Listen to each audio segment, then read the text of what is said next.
hotel contract, you make a contract with a hotel, and the sales staff changes, the contract is invalid. And hotel sales staff turn over constantly. So if you think you've got a contract with a hotel, you better keep calling them. You better hope that person's business card you got, that same person's still living there. If they're not, you got to get there as fast as possible. Put your copy of the contract down in front of you, because they've already thrown out everything in the filing cabinet, and say, let's negotiate this again. Or you're out.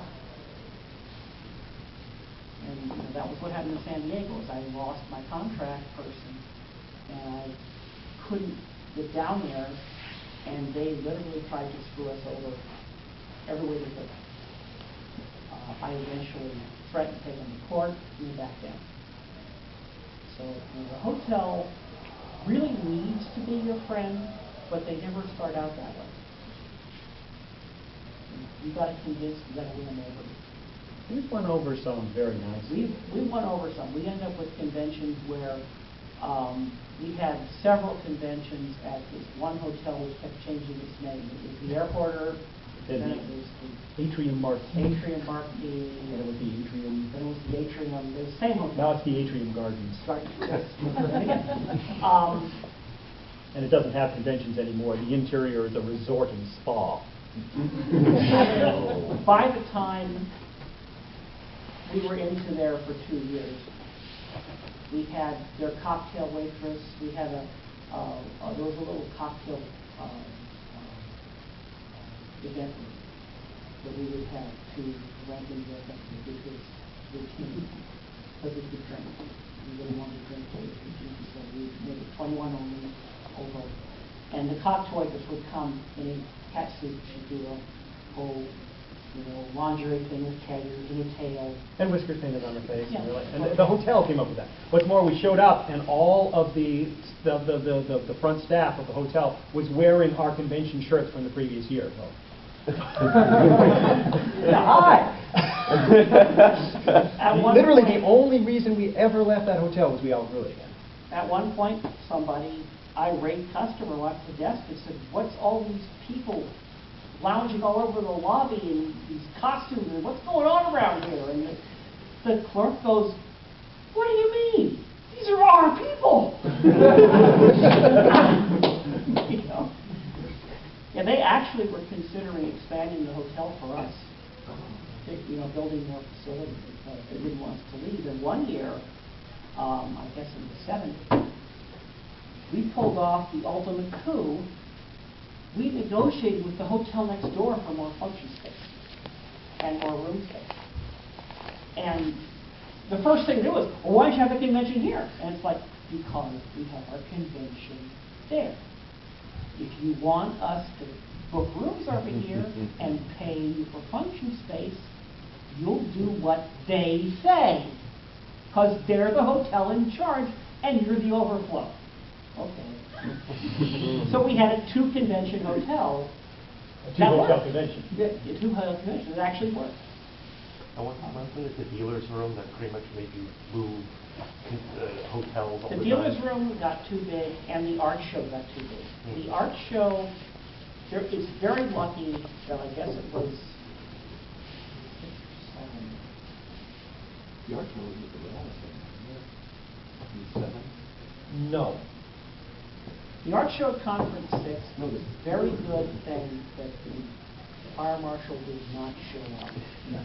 Because you had to go to the art show like this. Because there was a panel here and a panel here. You had to be very careful, though, because if you went the wrong way, the floor was electrified. If you went the other way, there was cheese. It was a real maze. But it's interesting. When you run a convention, you end up doing a bunch of things you never thought you'd have to do. Art show panels. I used to look at the art show panels that big world comic use. They're made of galvanized pipe. So you had tons of galvanized pipe you had to bring into the room. And then you had to have people sit up all night long putting it together to make the framework. And then they had these burlap drapings. It would hang over the framework that you could then use curtain clips to hang the art on. You know, price burlap? You think burlap is cheap? Not that much.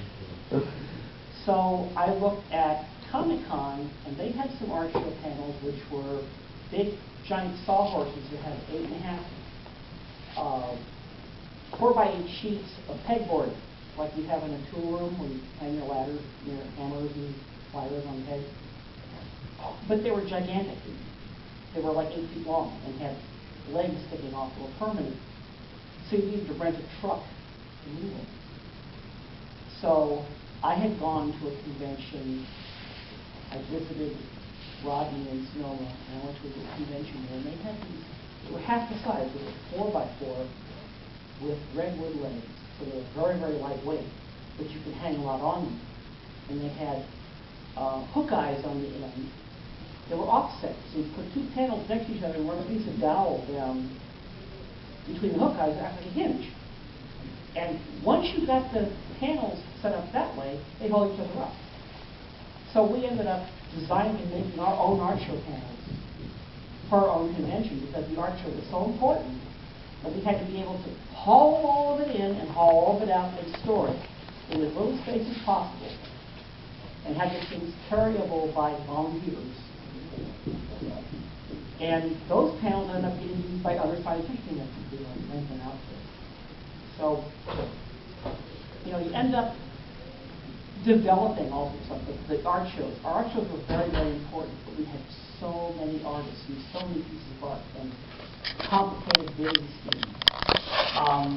In the old days, you had a bid sheet, you'd go up and write your bid number on the bid sheet.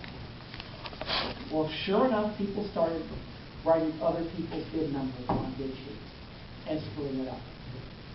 Bid stickers. Somebody on our art show committee invented bid stickers. So every place you see art shows with bid stickers, that was something that was started by our art show,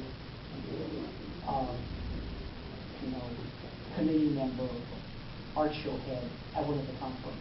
Now, just to be honest, we did make one mistake one year, and what you did was you went up to the sheet and you wrote in your name, which seems fine, but then we literally had people in the hallways getting into fist fights.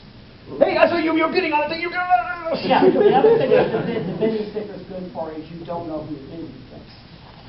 You may not want to know.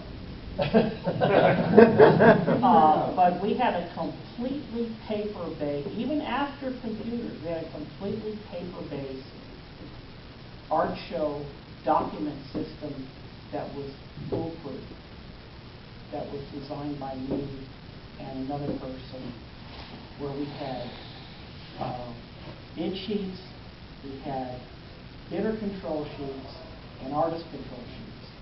Everything was in triplicate. Very hard to make mistakes, and nobody complained. And it was pretty fast. It didn't take a long time. So we're moving along here. We probably ought to throw open the floor at some point. Well, we were passing around some, I don't know where it is in the room at this point, but I was passing around the literal Conference Zero, my personal copy, so please get it back here. Yeah, Conference Zero souvenir book. Conference Zero, go to the Kinko's the night before the convention and make a program book. Literally, just to mention it, but one of the ideas this guy came up with, which I'll be flat honest, I wish more furry cons in particular would get back to, because the art is so important to our fandom. But we were kind of bored with a lot of convention program books that went on endlessly with bios about the guests and long paragraph descriptions of what each of the panels was supposed to be about and blah, blah, blah. But this is a convention about art people. Let's do, to heck with a program book, let's do a souvenir book. Let's do a book that is filled with art that people can say, hey, if nothing else I got from this convention, I got this honest, cool portfolio to take home with me. So I love him for that, because I thought that was a terrific idea. Talented steampunk one, I think, is probably the best I've ever seen, ever. So we've got a bunch of collections up here from both conference and our follower, which is Califer, which we're both still involved in. But, so you're welcome to take a look at these when we're done. But before that, do we have questions on the board? Yes, yes. The other day, a friend asked me, why the middle of January? Oh, Where did that? there we go. Back to the hotels. When you're trying to negotiate with hotels, they have seasons where they can fill the rooms up based on what's nearby, or conventions in town and stuff like that. And they have seasons where they get many more weddings, and hotels love weddings, so they get lots of money for like one night. So I went to the hotel and said, okay, what's your deadest time of year? When can't you give away a room? And they go, January. January, middle of January. It's like we're dead. So that's why all these conferences, exception of this one, are all in January. And you'll notice, what time of year is for confusion? Basically, we gave them. They called us and said, we want to have our convention in January. I said, we're not going to have a convention against you guys.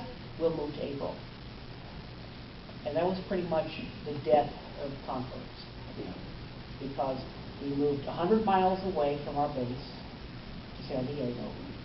We moved from January to April, although we went for Easter weekend, hopefully people would have days off. And our attendance dropped by half. Easter weekend is a hugely popular con weekend with all the... Yeah, it's a huge popular fan con weekend, but it's not popular with hotels. Yeah, And you did it right after taxes.